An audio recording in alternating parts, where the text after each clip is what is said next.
Hey everybody, I'm so excited for this today's interview. We have the author Nora Spinnor, the author of Young Men the Sage, right here. So this is a great treat. It's an honor to have you with us, and I'm just so excited.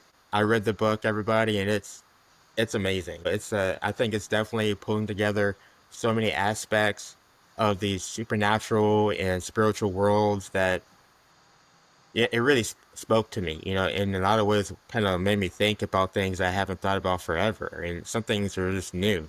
So I'd like to turn it over to you, Nora, and just kind of like ask you what inspired you to put together this book. Well, the book is really a culmination of my life's journey up into this point. My studies through Netism, a long history of studies into ancient sciences and ancient spirituality.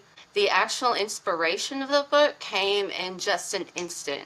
I saw this guy climbing up a mountain to meet this sage, but the sage wasn't a normal sage. He's been living in the mountains for 20 years. He's gonna be a little chaotic.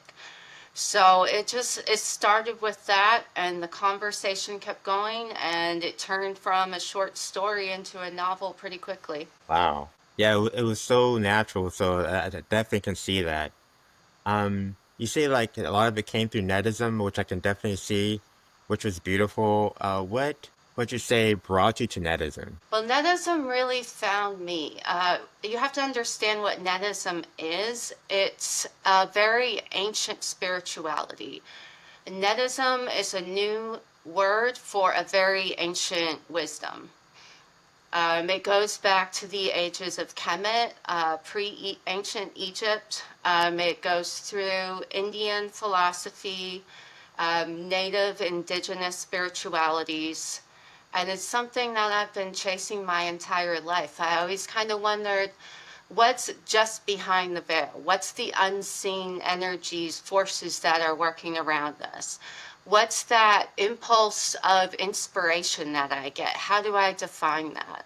So trying to step out and define it is really what brought me into Netism. That's beautiful. I've always been inspired by ancient Egypt and just the whole development of that time period. I mean, I have a real affinity for it. So just for you to say that, I definitely can see a lot of the readers can probably see that influence in there. So if you all are all about the ancient cultures, and just about, you know, knowledge that has like lost knowledge, that's sort of been rediscovered, and this book is definitely for you, definitely. Yeah, I And think humanity is just starting to wake up to this rediscovery of ancient wisdom. It was buried and it was lost, but all over the world, people are starting to get glimpses of inspiration, just the drive to look into ancient cultures. Yeah, ancient Egypt is a huge inspiration for me, but it's also ancient India. It's also all of the native traditions, and people are waking up all around the world.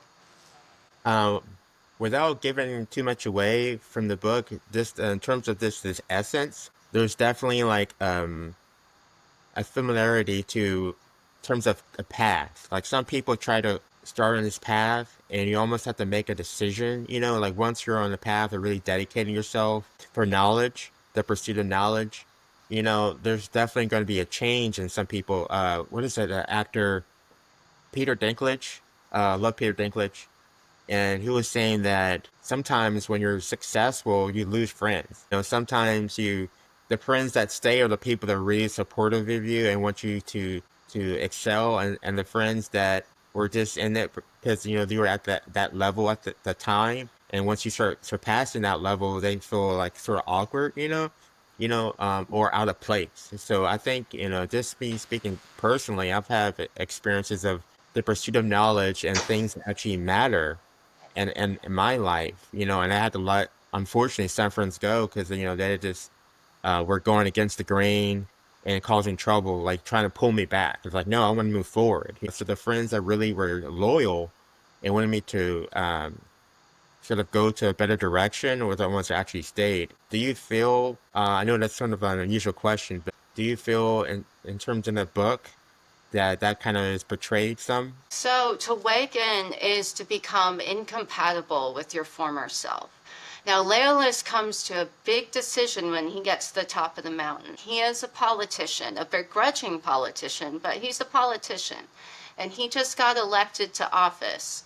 So he climbs up to meet the sage and he wants to learn how to really help the people and change the planet. But the sage tells him, you can't do that as a politician.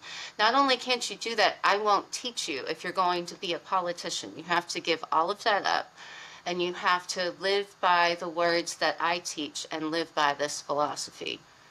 So Leolus has a big struggle. He didn't exactly want to be a politician, but he has the duty. His father's a politician. It's in the family. He's been trained for it his entire life. However, the whole world of a politician completely clashes with the spiritual awakening path that he sets out on. So he wants to awaken the world from truths that the government he's working for has actually been hiding. So he Yeah. comes to terms with he's got to walk down the mountain. He has to tell his family the truths that he's been taught because they ask. That is the condition. He has to tell anyone who asks him about his truths.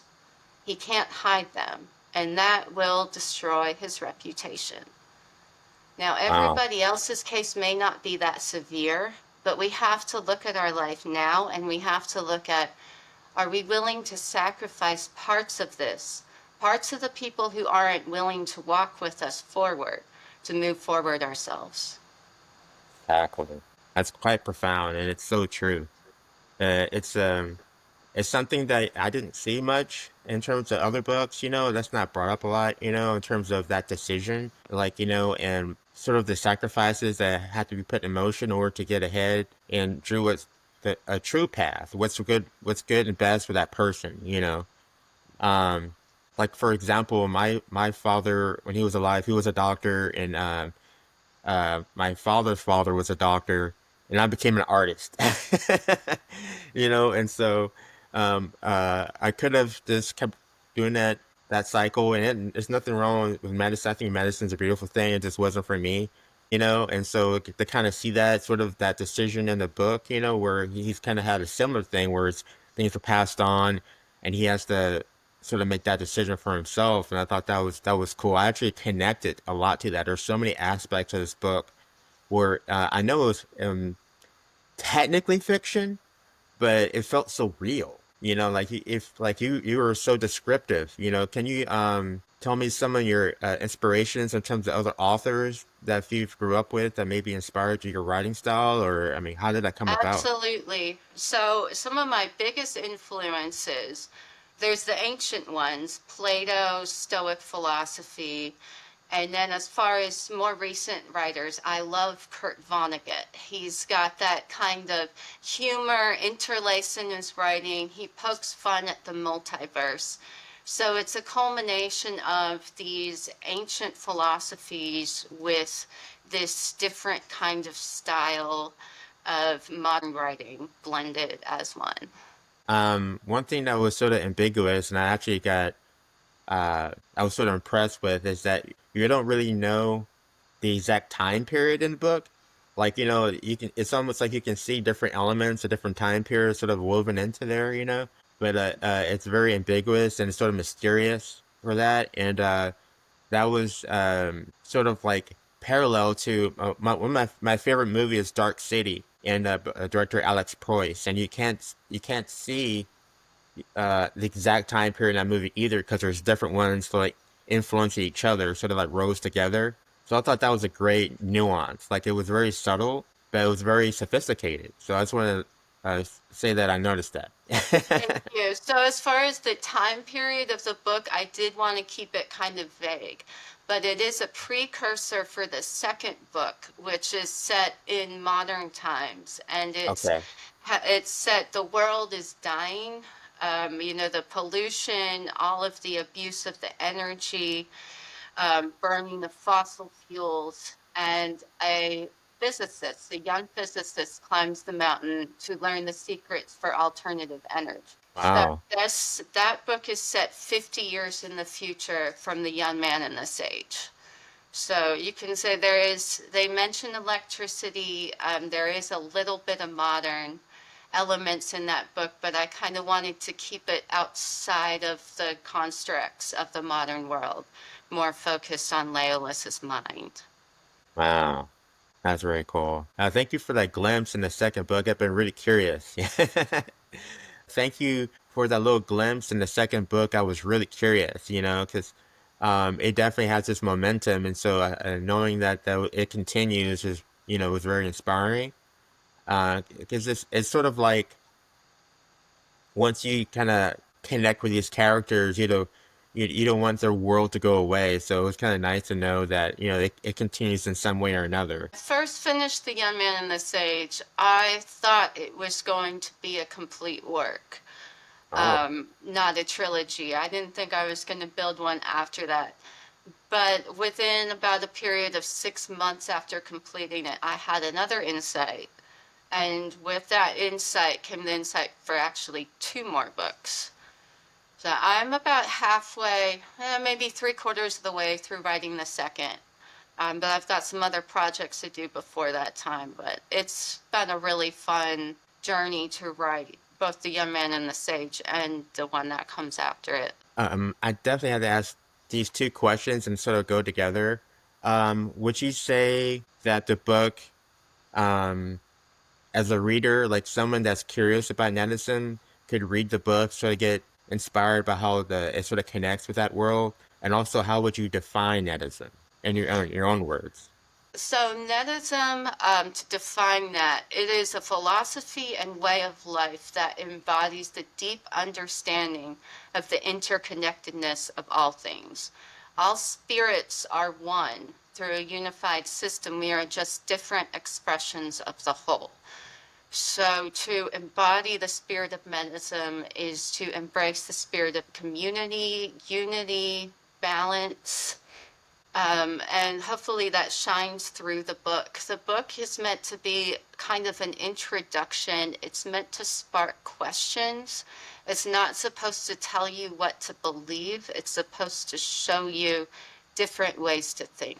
Yes, and I greatly appreciate that. There's so many stories and authors that unfortunately have kind of like held people by the hand and said, "This is the way to go. This is what to do." But you definitely leave it up to the reader to decide for themselves. So I greatly appreciate you respecting people's individuality, their own choice, and you definitely show them.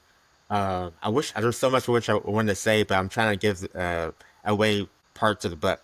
But you definitely show people that there's choices, and every choice you make has different pros and cons, and so having that decision or decisions in general are amplified in the book, and I think that it shows the power of choice. That no matter what choice you decide, as long as it's your definitive choice, that's the way to go. That's the thing to do, whatever that is. People have to make that decision from themselves. An individual's free will is sacred in Netism. We're all here to grow and experience and make decision based on what we believe is the right path. And it may not be, we may make mistakes, but that's part of our spirit's journey. So to sit down and tell somebody exactly what to believe is not really the agenda within Netism that contradicts the purpose behind free will, behind our purpose to be here. Yeah, the purpose and sort of like get into from what I know. Um, everyone is a piece of a puzzle. We're not, to my understanding and what I identify with. Uh, we're all here together. We're all like a note in a song. And if that and one person's missing, that song isn't the same. Like we're all important. And even if it's someone feels that their life has become very simplified or I guess non-chaotic. Even if you feel like your life is like really simple, it's not. Everyone has a purpose. You affect other people. Everyone's voice. You'd be surprised. I think that there's been moments I've had conversations with people in the past, and I totally forgot about it because it was like decades ago. But somehow something I said create a chain of events to that person's life, to some degree. And years later, they tell me, "Hey, remember when we talked about this?" And they start jogging my memory. I'm like, "Oh my God, that's right." And it's like, "Well, I did this because of that." It's like you just don't know. Like everyone's life, we influence each other, So I think the book definitely shows the power of opinion and how like a positive or negative can have good or bad reactions depends on what that's coming from that source, So it's like the more positive you put out in the world, the more you get back. But if you choose a negative influence, the more negative comes back, So I think you as an author has definitely amplified that power of people. It's all about resonance. The chapter 8, which is on unseen, is a lot about thoughts and how powerful our thoughts are influencing. Positive thoughts send positive vibrations. Right. Negative thoughts, giving somebody a gift and, not really meaning it, or just kind of, here, take this and go away. It leaves, negative energy behind. And same thing with constantly worrying something. You're actually calling that into your life. Thoughts are extremely powerful. Exactly. One thing I will say, I don't think I'm giving anything away, but just in terms of the sage himself, and this was really interesting to me. There was this recurring duality between like madness and brilliance, and how Yes. some people can interpret someone's true brilliance and say they're mad, and then what if madness isn't a bad thing after all? It's just the fact that you're thinking so differently, you're considered mad. So maybe madness is good. Like this different perspectives of that. And I was like, I really um was entertained and also made me really deep thoughts on that. So could you And kind of what elaborate is, on that? yeah, what is madness in a multiverse? In a multiverse where we're just one string of reality amongst billions and billions and billions of threads, there's alternate versions of ourselves, across the multiverse. Who is to say that somebody who is experiencing hallucinations isn't just glimpsing some other fragments of reality that we can't see? In ancient, tribal cultures, these people were considered seers or shamans. They could see the spiritual world, and they were taught how to use their gifts and how to understand it. I think a lot of the, you know, textbook psychology madness of delusions is, people not really being able to understand their own minds. Mm, that's so true. I recently saw the movie Nosferatu, not the original, but the remake. Uh-huh. Um, and one of the characters was most people. I mean, some people there were some, some people understood her, but most people in the movie saw her as mad, as delusional and mentally ill or something, and didn't listen to her. But she was really psychic, and had this ability to see beyond the veil, so to speak, of things, And one of the characters was saying that, it's such a shame that you're in this time period because if you were in Egypt, ancient Egypt, you'd be a high priestess, Right. instead of considered this mad woman, And I thought that was so powerful, It's like even today, I had a conversation with someone that said that oh, about past lives and other dimensions. If I were to speak about this around other people, they'll think I'm insane, And to me, I was blessed to be around a family, and close friends that and community that are in Netism and has really just reinforced my perceptions of certain things, and the vocabulary has intensified. The perception of that world is intensified, and I'm able to speak freely. And that's not always the case for a lot of people. So I definitely recommend whoever's watching the video to read the book, check out Netism because you're not mad. You're just ahead of the curve, basically. And it's all, physics. This is the cutting edge of physics, too, is the multiverse. Now, not too long ago in physics, black holes were considered fringe theory. And some people considered the multiverse now fringe theory, but, Netism asserts its reality. And we've got a deep science, and there's lots of theoretical physics that lines right up with our cosmology. Yeah, you have an amazing mind, and I think that it's there's hints of it throughout the book, but I encourage people to read your books because the information put out there um, it's done in such a natural way that it does give you the standpoint of like I need to start asking these questions. I need to start looking deeper into this. Because the knowledge is there. And like you say, the science actually reinforces that. It complements it. Some science is just now catching up with the spiritual world, but if you look deeper, there are some overlapping things, whether it's dark energy or dark matter, or there's certain things that we didn't know years before, but now we're starting to discover. The Western hydrox world is lighter. sorry, the Western world is just starting to look into studies of consciousness. Exactly. For a long time, it was taboo parapsychology to study into things like remote viewing, but the military could do it. Um, I was and just there's thinking that. I was military thinking that. accounts where they used acupuncture for surgery because they didn't have the anesthesia at the moment, and it worked. So if our military is doing it, there must be something to it.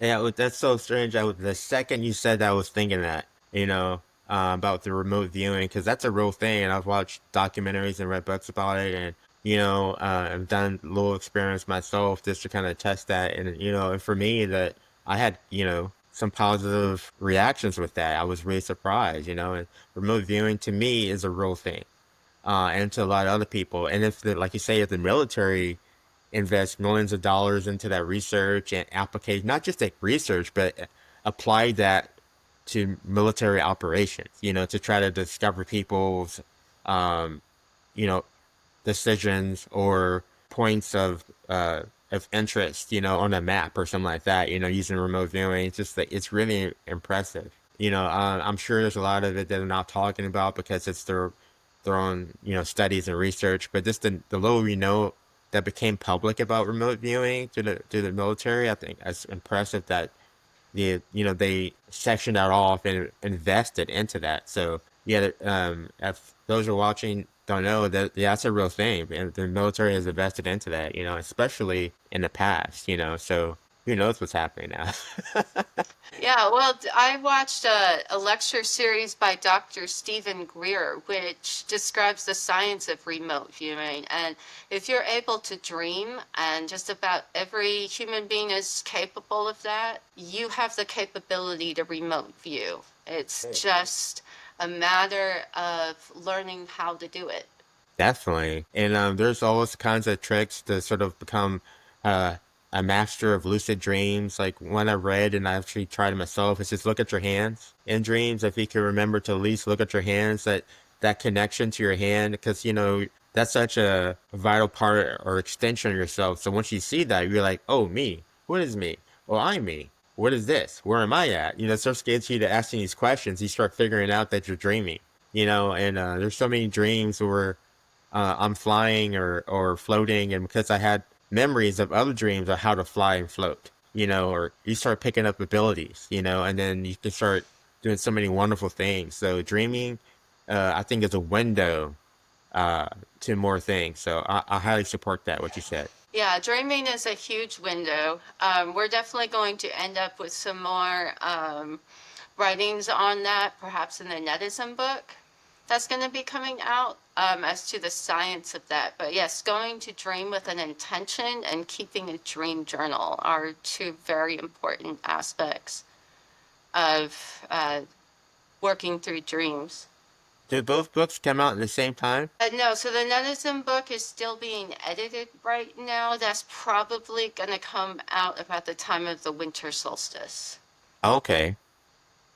So definitely people that, read your book, I recommend them reading Netism book too to go deeper into the world. And I think they really will complement each other. from what you're saying. That sounds really cool. Yeah, the Netism book is going to be more of like a textbook understanding of the principles behind Netism, whereas The Young Man and the Sage is a journey through fiction about the principles and the story of awakening and all the trials that come with that. Excellent. Yeah, there's definitely a beautiful thing I think in terms of the art of literature. And to me, cinema was part of that as well growing up. Like whether I was reading Carlos Castaneda, Art of Dreaming, or watching the movie Highlander. Highlander was a great movie, but there are so many inspirations, I think, in that I think people are trying to put the truth out there through literature, through so-called fiction, but it really is a reality to some extent. You know, there's really a reality, like the show Charmed going up. I watched Charmed, and they had sure it's fantastical, but there are different sides of the world, different dimensions, different interpretations of what reality really is, and just to get certain things sort of extra, you sort of exercising certain parts of the mind through what you see and what you read. I think that it's a powerful thing. So, I encourage people to just go for it, whether it's so-called fiction can lead you to the truth, So if you read Young Man the Sage and then go to the Netism book, that's like a good personification of that, transition. Thank you. You're welcome. Uh, do you feel that, like, if you had this knowledge when you were younger, like, do you wish you'd have that knowledge when you're younger, or do you feel that now, at this point in your life, you're more able to receive it? I think my journey from knowledge only came through all of the experiences that I had. I don't think I could go back to my younger self and tell myself these things.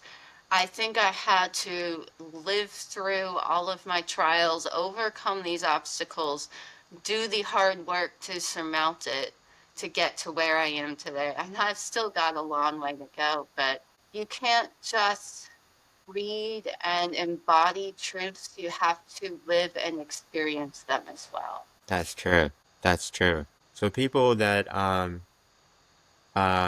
watching this, definitely I highly recommend reading the books. But if you can talk to other people that are like-minded, in the spiritual sense, um, and it's like there's also science behind this too. So like I recommend people investigate, do research, connect, and then there is a netism community out there too. So that can also help complement that transition into that world, because there are people. I'm so happy that you expressed that about yourself. About being ready really depends on your experiences. So some people aren't ready at the time, and that's okay. That maybe this takes a little longer. But those that are ready right now, definitely go ahead and look into this because it can really open up a lot of things. Livingnetism.com is the place for our community page. We're still in the middle of getting it going, but we appreciate anyone who feels these truths resonate with them to go online and join the community. Check out the posts, join some groups, and start commenting. We would love to have you. Definitely, I'm on there. I've always seen some great topics pop up. I mean, right away, some of my favorite topics like psychic intuition, ancient Egypt. I was like, yes.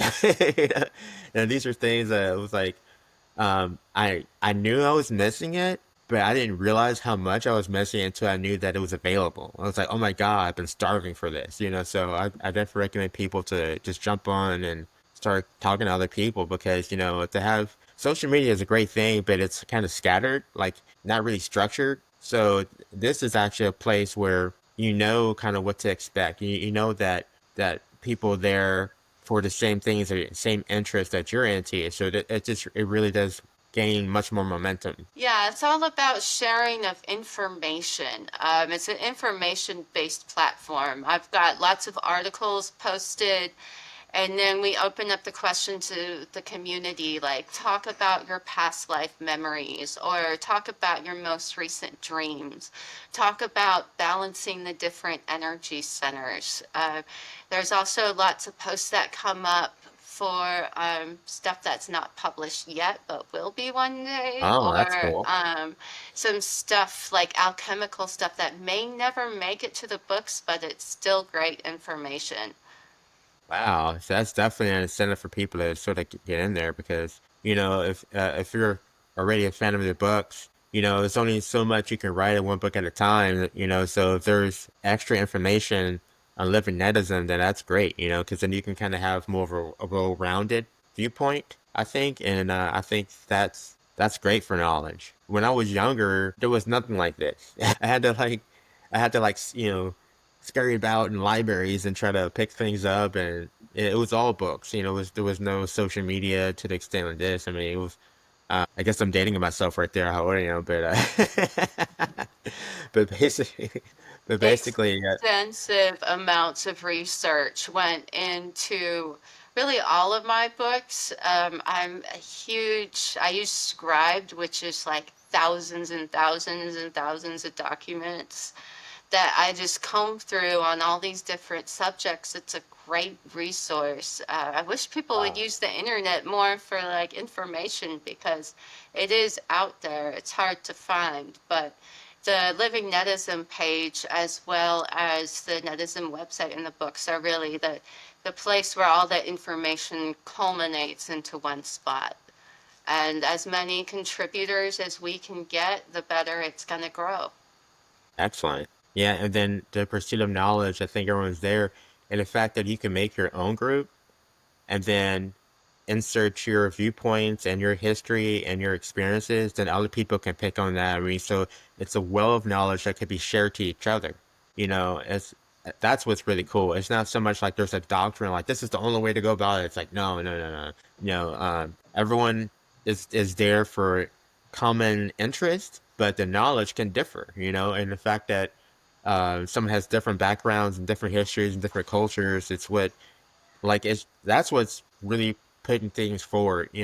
Genetically speaking, if genetics are too similar, you start having inconsistencies genetically, and it could be a major problem. So, the more genetic variation there is, the better the offspring. So the same thing with knowledge. The more knowledge is contrasting, the more you can sort of find patterns and then find new nuances that didn't really that was there before. So I think it all kind of like genetics and science is all sort of connected, in this world of netism. Yeah, and I should also mention that Netism is a nonprofit organization. We are just getting started, but we are going to have lots of community initiatives to get out and really help people spread knowledge and also help the communities grow. That's a beautiful thing. That's taking it even further, because you mentioned for the second book, how the world has is more polluted, it's in dire straits, so to speak, so to see that netism community is very conscious of environmental and spiritual uh influence, that you can't just have like, okay, this is one positive way of thinking. It's like, like the people that are positive will also see other things that need work on, because positive thinking is like you want everything. You want things to be financially more stable. You want things to be environmentally more stable, so I think it just sort of like that philosophy just naturally evolves, that slight change in perception, so I think what you're doing is beautiful. Uh, Helping the community and being nonprofit is the way to go. So I think that's a beautiful thing. Yeah, as far as with environmentalism, that's a deep part of our spirituality. We don't Yes. think that a person can be spiritual healthy if they're not spiritually connected to the planet as well. So taking time in nature, putting your feet in the dirt to actually, there's an electrical communication there that goes on when you physically ground yourself with the earth. So practices like that are a big part of our spirituality, and you can't do that without also taking care of the planet. I think it's interesting when you get into what you mentioned earlier about like, like politics and like how the character was going the direction originally of politics, but then had to really ask himself, if I really want to help things, is that the way to go? Because it's not normally conducive. You normally don't get hand in hand that. Normally, um, someone that really cares about the environment. I think personally, being in the political realm might be too. It's just too hard to have both. That's what I think. I'm not saying being in politics is a bad thing. I'm not saying that at all. I'm just saying that with someone to be truly dedicated and for their life to be built around helping the planet, you know, um, there's so many avenues that are more conducive to that, because you get to be an individual, move freely. It's hard to move freely totally in the political realm because you have so many different interest groups and people of influence that are going to try to have their viewpoint sort of projected upon you. So to be an individual outside of that, whether you're just an activist or someone that's into science and you're trying to create a new way to separate oil from the sea or something, anything, there's better avenues, I think personally. But yeah, everyone speaks for themselves, and then I respect someone else's opinion if they don't agree with me. It's totally okay. Yeah, well, the sage points out in, the first chapter that a government, an effective government that really actually helps its people is limited in the amount that it can actually help its people. And, any program that Leolus introduces could easily be abused by people who come after it. So That's right. yeah, right. So to actually help people, he has to step out of the political framework entirely. Right, exactly. That's basically what I'm saying. So you can be a great person, and have everything in place to move forward, but it's so hard, it's so limiting, and when you're purely a politician, it's so limiting. Unfortunately, I really feel for those that are in that environment and then wake up to like the realization that, oh man, this is not what I expected.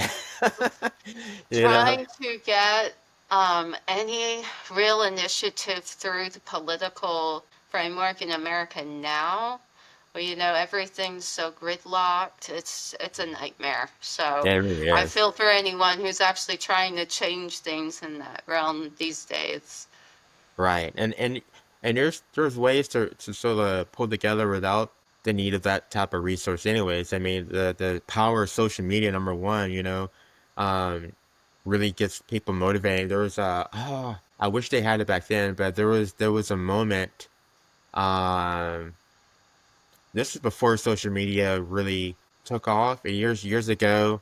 I'm trying to think where that was. And the street that was on was called Love Canal Street, and it was like this area of town, this was decades ago. This area of town had toxic waste under the ground, and they didn't know, and they discovered it when it was sort of like already on the edge of people getting sick and stuff like that. And the women of the environment, the mothers and the daughters got together, and started making phone calls and pulled people together. If they had social media, it would have been so much faster. But they made a huge progress of getting help and pulling in finances and doing fundraisers and all the stuff like that. But can you imagine if they had social media then? It would have been like 10 times the size, even bigger. So social media is powerful. That's what I think. Yeah, So social media is a very powerful platform for organizing people around a good cause. definitely. So having living netism now, I think that it's a really good answer to a lot of the problems. I think because I can't even think of one platform that's for people like that. Yeah, other than living netism, I can't think of one other one. So for y'all to, I think this is like you're all the pioneers this type of thing. And hopefully more people would see that as well because it's a beautiful thing. I think what you're Thank doing, you. everything, the books, the website, living netism, I think it's all sort of symbolic of the need for change and need for people to wake up even more. And so it supports that. I think production and I mean, how what are the emotions that you feel about this? It has to be exciting for you. It is exciting.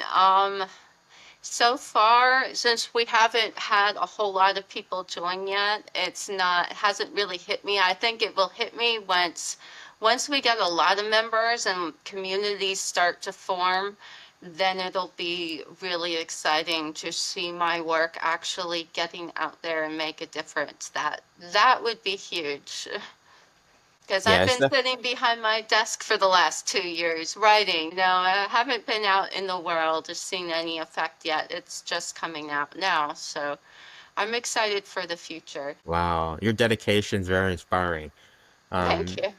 you're welcome. There was someone uh his name is John Harvey, and he was talking about the when people are really want to make a change in their personal life, sometimes you have to stay in, you got to do the work. Sometimes they'll go out all the time. You got to put in the work so that later on you could benefit from the seeds you have planted.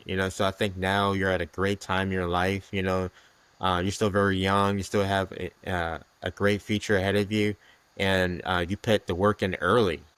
So you didn't wait till like later on. So I think that you took the initiative, and your community has taken the initiative and working hard on this. So it's just words can describe just how thankful I am for everything that's happening. There was a moment. Sorry for going on a tangent here. No, you're Uh, good.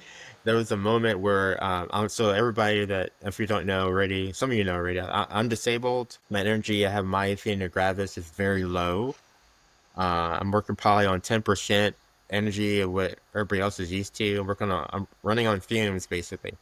And the Netism community came by and visited me and sat with me and just worked with me and just try to find out solutions, anything that can help um, get things right, because my everything's connected. Mind, body, and soul is connected. So spiritually, if there's anything off, physically if anything off, it's all connected. So Anderson has really tried to get down to the science and the spiritual side of what can help me. So I thank you all for taking the time to do that. It's so beautiful, and it's so rare for people to come way out the way and help someone in need like that. So everything you're doing is just, it's beyond words, It's So a it's a privilege to be able to come out and help people.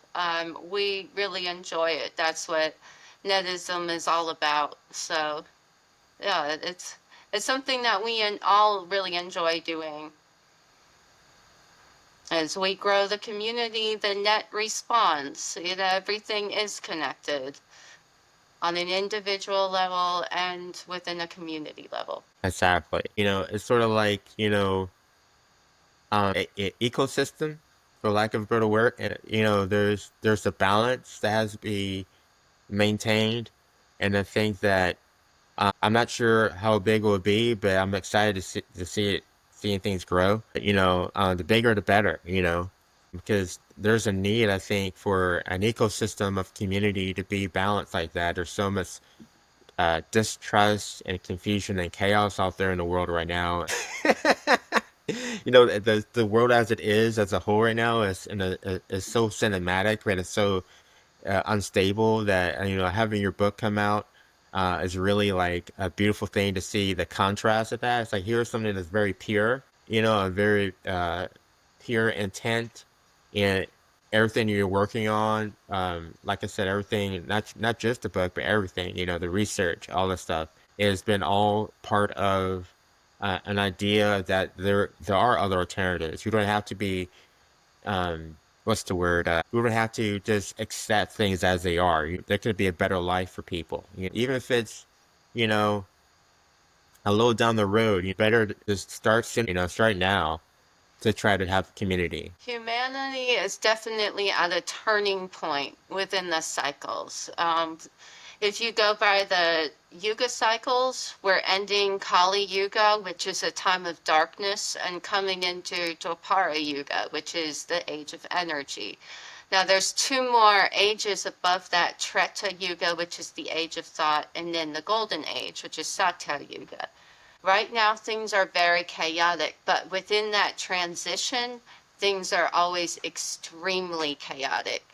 So, Netism is really here to define a time of, define a sense of peace within all of the chaos that's going on. It's supposed to define something for the way forward, a way to unify in a time of absolute chaos. Exactly.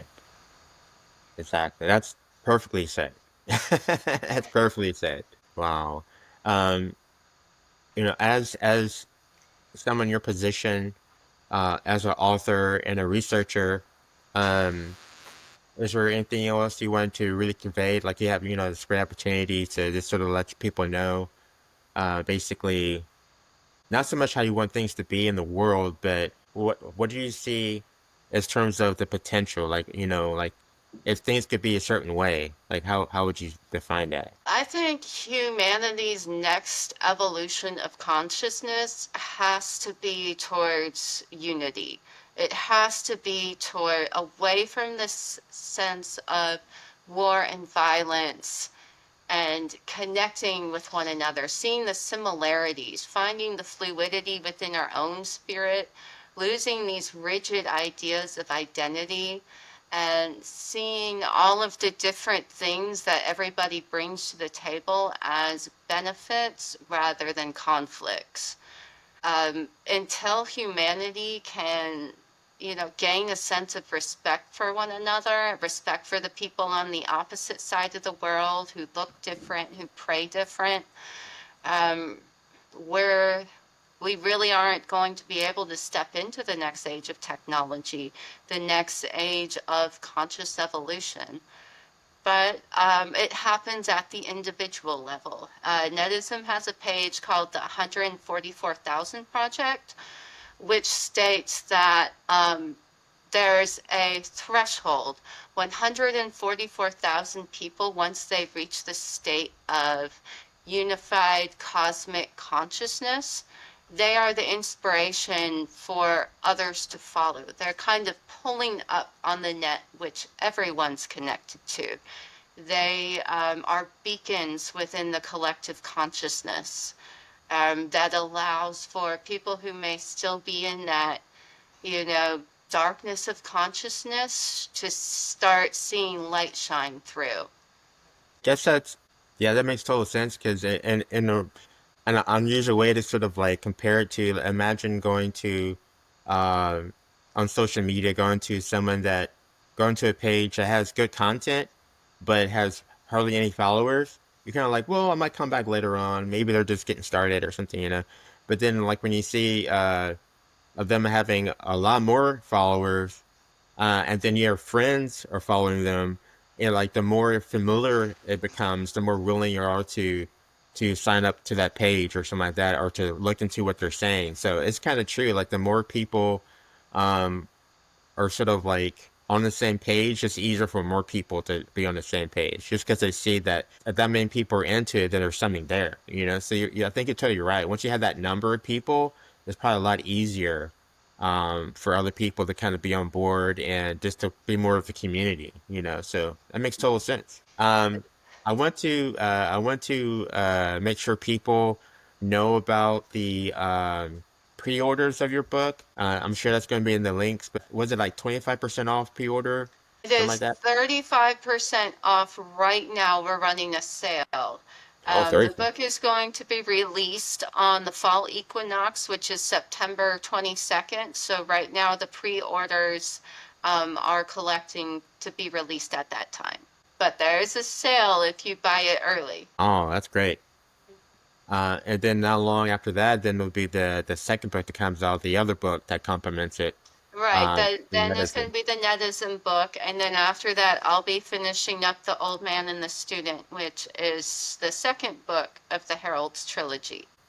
Very cool. So I recommend everybody that if you're interested in looking more into this book, go ahead and do the pre-order now, so it's even cheaper, and you get your book faster. So that's a great way to get it. To go on Living Netism and sign up to that social media because that's just that's going to take off. You want to be early into that development because you'll be able to influence. The more people start now, the more you can influence how that comes out. So that's very exciting. Imagine Instagram when it first started and then see it blow up. So being early into something, you can help things create a voice.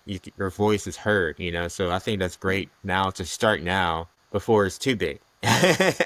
Your voice is heard more when it's less people. So start right now when it's just brand new. Um, yeah, so there's that. The nonprofit, like you say, is just getting going. So everyone look out for any, sign up through the netism.org if you're interested. There's a new section on there for I believe legal pastoral counseling through Netism, where a Netism individual can help counsel someone where they're going through something emotional or spiritually. That's a service that's available, which I think is beautiful. I think the world needs more counselors there to be there for people in need. So I think that's a great thing too. Is there Yeah, anything else you wanted to add? I was just going to add that the pastoral counseling is great. It's all based on the Netism philosophy. So don't think pastoral and think like Christian. This is has to do with our energy centers, past life work, soul shards, so many layers within consciousness, dealing with trauma, all of that. Very good. That's a beautiful thing. Okay. Well, I really appreciate you taking this time, coming out, and everything you're doing. Like to say, it's so inspiring. Thank you so much. Thank you so much for having me. It's been a great conversation. Really has. Thank you. Thank you.